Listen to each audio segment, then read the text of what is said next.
Hello, everyone, and welcome to another edition of the Eddrick Show. I am your host, Eddrick Jerome. This is the place for intelligent conversation with interesting people.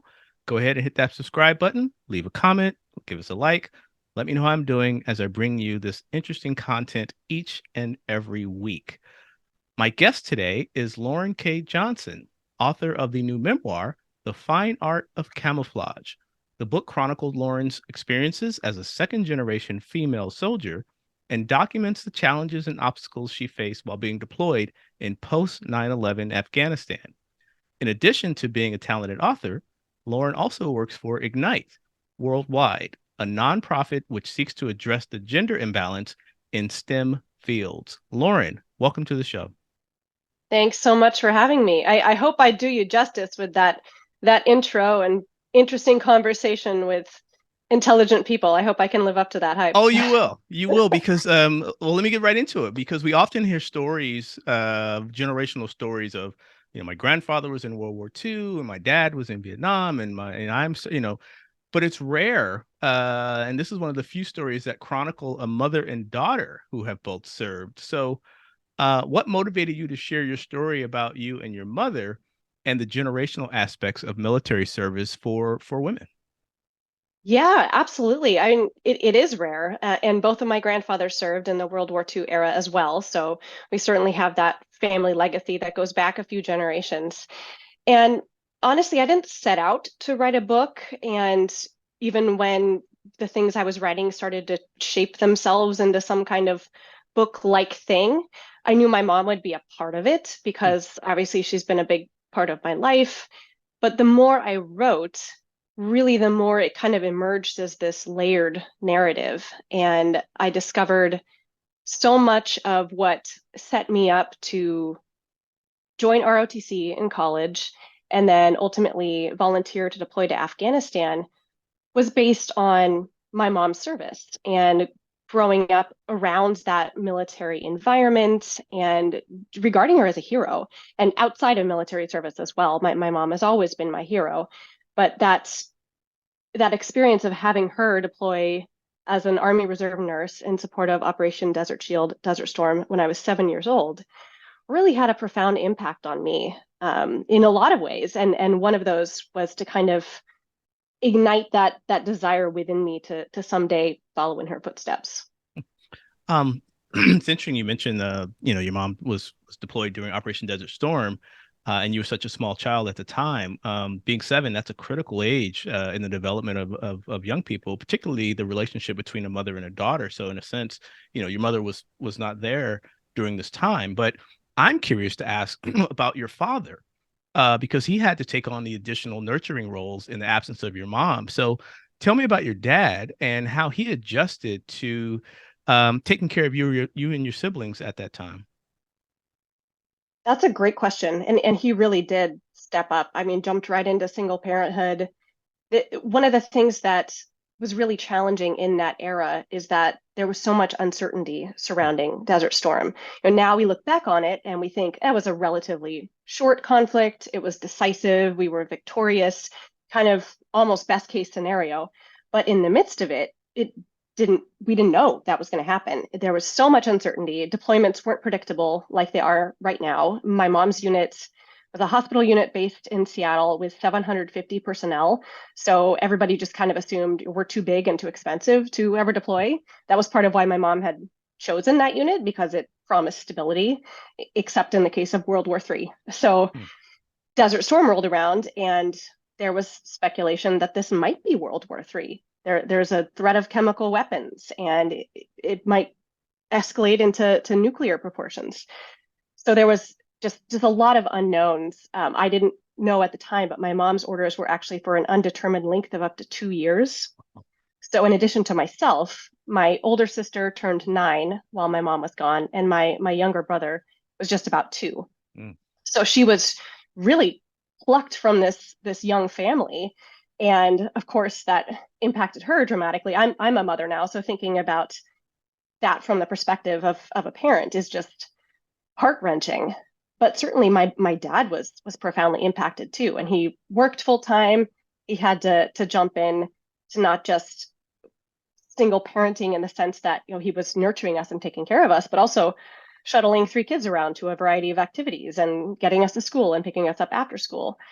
So he really stepped in and was amazing. And we had such incredible support from our community as well. It was another interesting thing about that era is because my mom was a reservist, we didn't have the base infrastructure around us. So it wasn't like we were in a community where everyone was going through this. Mm-hmm. We were really the only ones in our local community. And on one hand, it was great because we got so much support because everybody knew they're the family whose mom is gone. We got to step up and help. And we had folks driving carpools and neighbors watching us before and after school. And neighbors would drop off these funny tasting casseroles and we'd stick them in our freezer. But it was also very isolating to be the only people experiencing that in a direct manner.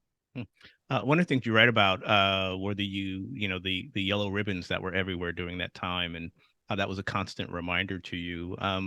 Looking back on it now, you were affected more so than just a ribbon. Now, for some people, they post a ribbon and it was their way of support, but that was a constant reminder as a kid everywhere you went, right? That hey, this thing's going on and my mom's over there. Tell me about that. Yeah, there was a big yellow ribbon around a maple tree at our elementary school, and we'd walk by there going into school every day and coming out of school every day. And it was a nice gesture, of course. Everyone was showing support. That was there really just for my mom. But for me, it was a constant reminder. And I saw that ribbon at least twice a day, every day. And I just hated looking at it because it was this ever-present, looming, horrible thing that was going on in my life. In your book, you detail the reasons why you made the decision to enlist after 9/11, and you were ultimately deployed to Afghanistan. What did you know about the region before your deployment, and what was your role once you were on the ground? Well, I knew, about what a marginally informed citizen knew about the region at that point. The thing with Afghanistan, it is such a dynamic area, and the dynamics vary drastically depending on where you are and when you're there. It's such a diverse region geographically. There's mountains that are just chopping it up in all these different sections, and because of that, the tribal culture has really thrived there for centuries. So you get little pockets of civilization that, for the most part, don't connect with each other. And depending on which pockets you're interacting with, it can be a very different experience. So I didn't understand all of those nuances, and I, can't claim that now after being there I do either. But I went to 3 months of pre-deployment training prior to leaving. So I was an Air Force officer. I was a public affairs officer stateside, and my role on the deployment was as part of a provincial reconstruction team. And that's a fancy way of saying PRT because everything in the military must have an acronym. And our job was to focus in one Afghan province. So there are 26 Afghanistan provinces.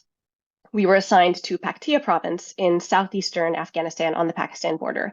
And our role there was to work on building infrastructure and access to basic services and mentoring government officials. So the Hearts and Minds mission that was a big, trendy thing to talk about for a good stretch there during the war. The idea that you're not winning the war by killing all the bad guys, but by eroding their support and building support in more legitimate structures, like we were hoping the Afghan government would be, and access to education and medical assistance, those kinds of things. Obviously, that's a big job to accomplish in 9 months, and we did not accomplish it in full force that way. But the pre-deployment training was both to prepare us for any kind of combat situation we could find ourselves in. We didn't have a combat mission. It was more a bureaucratic mission, the kind of shaking hands, kissing babies, singing kumbaya.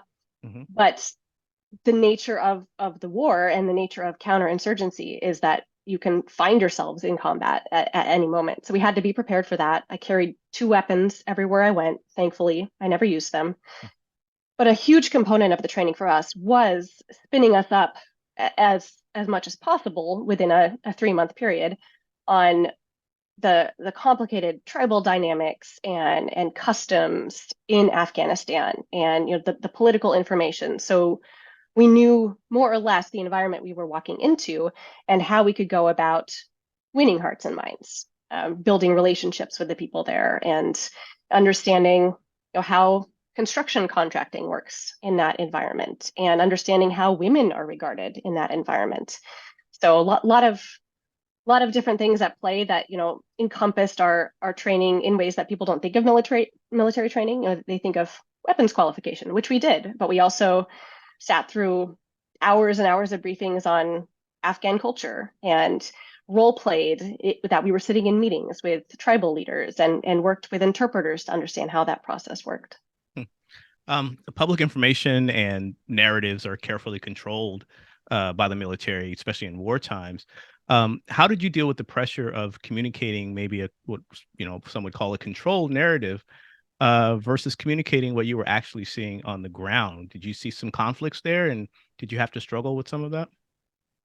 I absolutely did. Yeah, and that's ultimately took a toll on me. It was something that I recognized that disparity very quickly after arriving in Afghanistan. We were there for the presidential election that they had in Afghanistan in 2009, which was, for lack of a more eloquent term, a mess. Hmm. And the messages that we were sharing about it were not capturing that messiness of it. That was one of the first instances where my expectations of what that experience would be like, that holding hands and singing Kumbaya, clashed very harshly with the Mm. reality of it, in that it just is such a complicated place and a very complicated situation. And the messages that were coming out of that area, which were perpetuated by folks like me, whose job it was to communicate those messages, were not capturing the full story.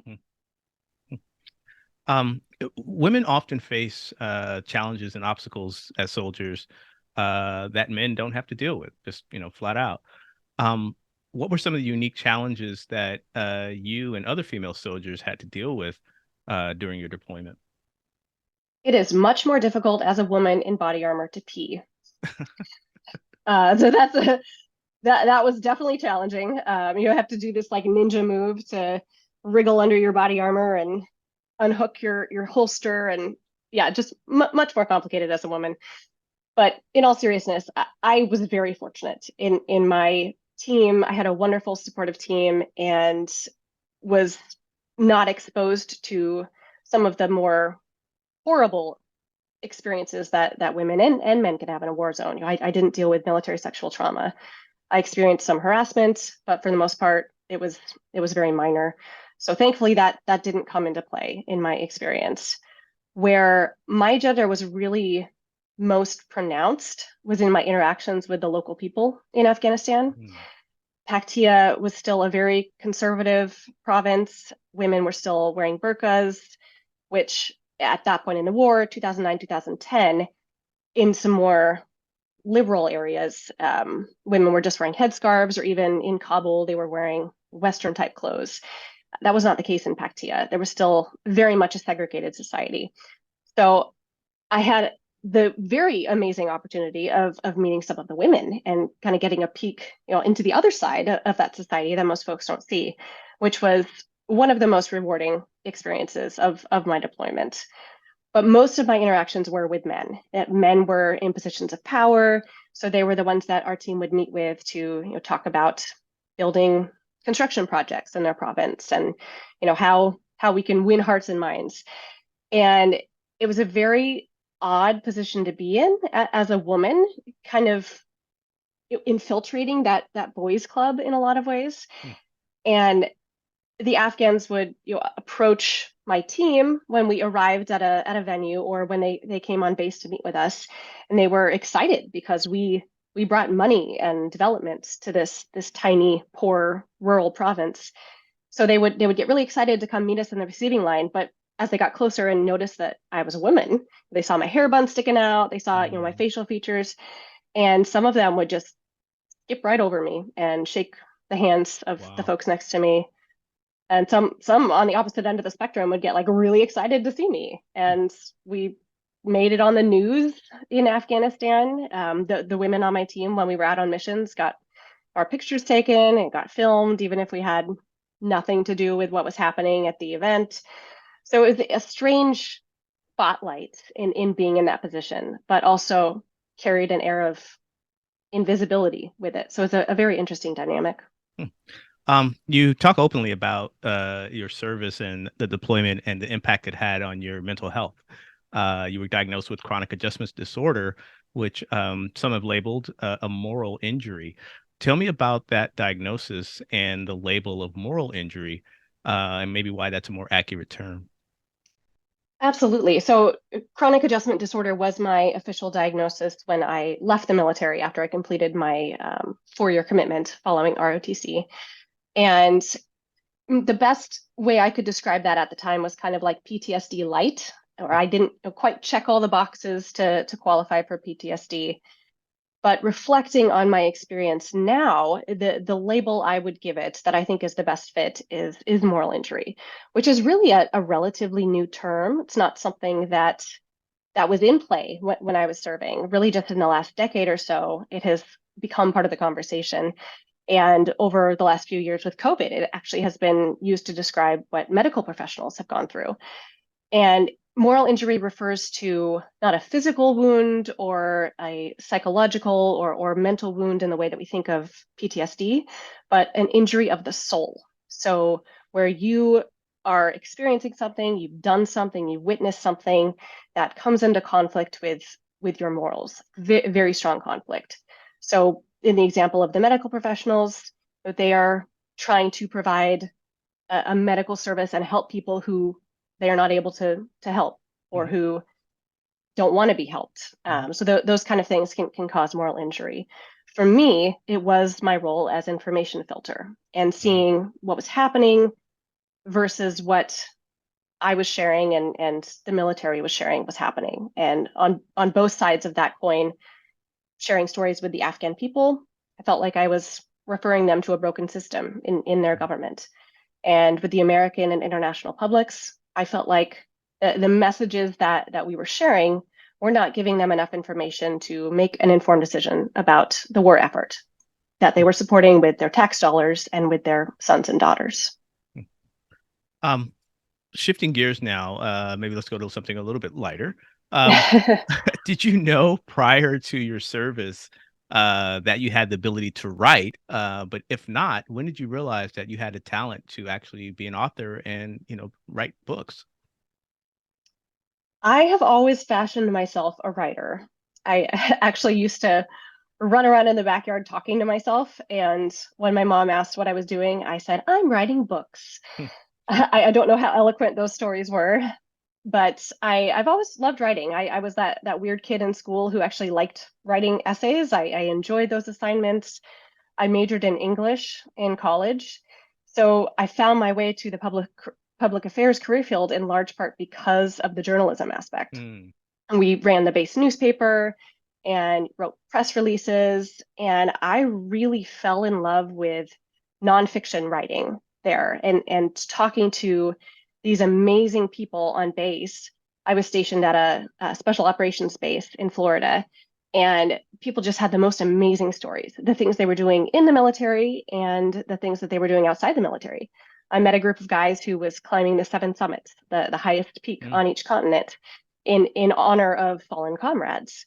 And I got an opportunity to write a series of articles that kind of followed them through this process. And I just loved stories and the way that they can illuminate our connections as humans and the emotions behind an experience where even if you don't have that experience directly, you can relate to the emotions. Hmm. So I always had this love of writing and you thought maybe someday I'll write a book. Of course, I didn't know what that meant. And this book evolved not necessarily out of setting out to write a book, but really just because I've always considered myself a writer and I like to write and that's how I process things. It's this book started out as a processing for me. So kind of purging the things that I'd experienced in Afghanistan and trying to figure out what they meant and what to do with them. And I do that in a much more effective way through writing as opposed to just letting my mind reel and think about everything in an unorganized fashion. So once I got the purging done and had some guidance with the support of therapists and with the support of my master's in fine arts in creative writing, I was able to start shaping it into something that resembled a book. And that still took like 12 years. So it was not a simple process by any means. Well, you've tapped into something because your book is an excellent read, and you have the ability to again just show and portray what was going on, and you come at it from a perspective of hey, this is my experience and this is what happened, and people can kind of process it and think, okay, well, what would I do in that situation? So you really hit on something with the story you're telling because it's so compelling and unique, as I said in the open. It's such a unique story, especially in the narrative of war books and war films and war chronicles throughout the years. It's rare that we get an opportunity to think about a mother who is a soldier and then passing it on, so to speak, to her daughter. Just a unique perspective. So congratulations on the book. Thank you so much. Um, Let me ask you now, as the mother of twin toddler girls, given the military experience of you and your mother, what lessons will you share with them about the military, and will you try to dissuade them from enlisting, or what's gonna? Because at some point they're gonna want to talk about that. So, what are your thoughts already on? Because your mom had some interesting conversations with you in the book about her service and what you were going to go through, but tell me about the lessons you're going to share with your daughters when they start asking those questions. Well, I guess a great benefit of writing a book is I can just give that to them and say, here, read this. That's much more in depth than any conversation we could have.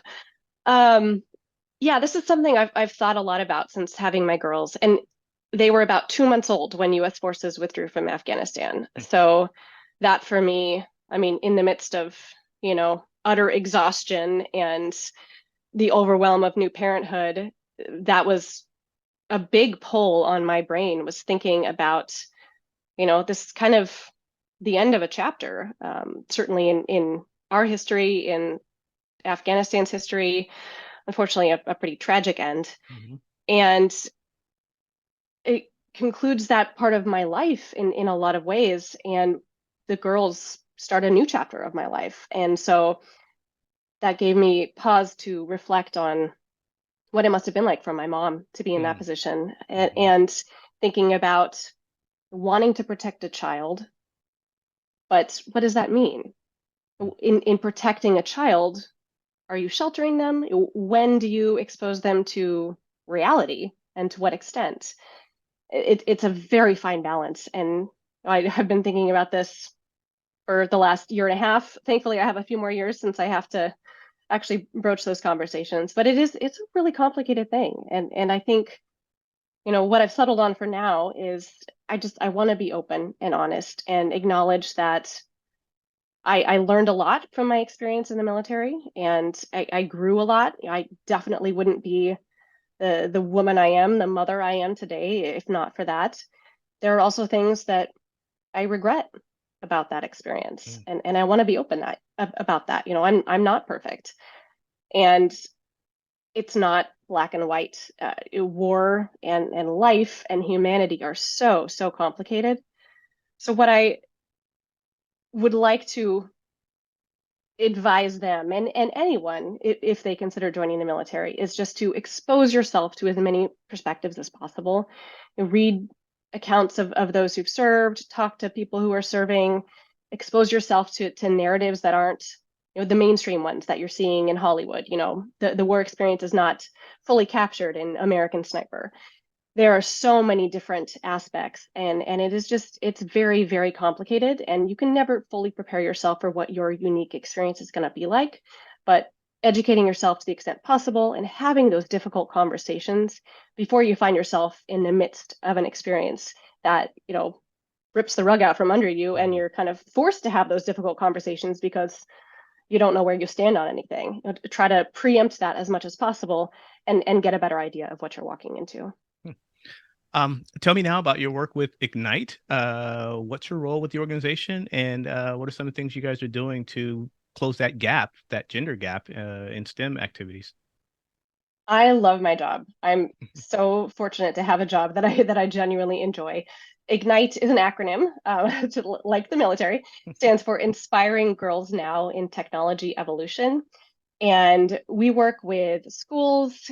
I'm based in the Seattle area, so schools in Seattle, as well as in San Francisco and nationwide now because we have virtual programming, Hmm. and set up events with company partners to expose students, girls, young women, non-binary, agender, and transgender, and genderqueer students. So anyone from historically underrepresented genders in high wage, high demand STEM fields, and just provide opportunities for them to learn what those fields are all about. A lot of the students we work with don't have strong female role models in those positions. They think the only path for me is to do what my parents do, and maybe their parents are in a service industry, and which is fine, but it may not provide the satisfaction and the family sustaining wages that they're looking for. So just exposing them to all of those opportunities, connecting them with role models in those fields who come from similar backgrounds, so they can really understand this is a possibility for me. And here's someone who's been through some similar challenges and now has a successful career, so I can do it too. Well, Lauren, I've really appreciated our conversation today. I want to thank you for coming on and sharing your story. And if people want more information about you or where they can get a hold of the book, where can they go?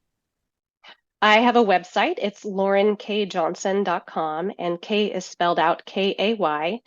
There's a tab on there where you can read about the book and read an excerpt, some articles I've written if you need a little bit more information to see if you want to commit with the full thing, and a bunch of places where you can go to buy the book. It's available through most local bookstores. So if you have a local bookstore that you're fond of, if they don't have it on their shelves, then they can order it. And I always recommend supporting local bookstores. So check it out there, but it's also available on bookshop.org, Barnes and Noble, and Amazon. Fantastic. Well, again, thank you so much. This has been another edition of the Eddrick Show. My guest has been Lauren K. Johnson, author of the new memoir, The Fine Art of Camouflage, available everywhere. And you can go to our website and get more information about Lauren. And as always, this is the place for intelligent conversation with interesting people. I have been your host, Eddrick Jerome. I want to thank you for tuning in, and we will catch you on the next episode.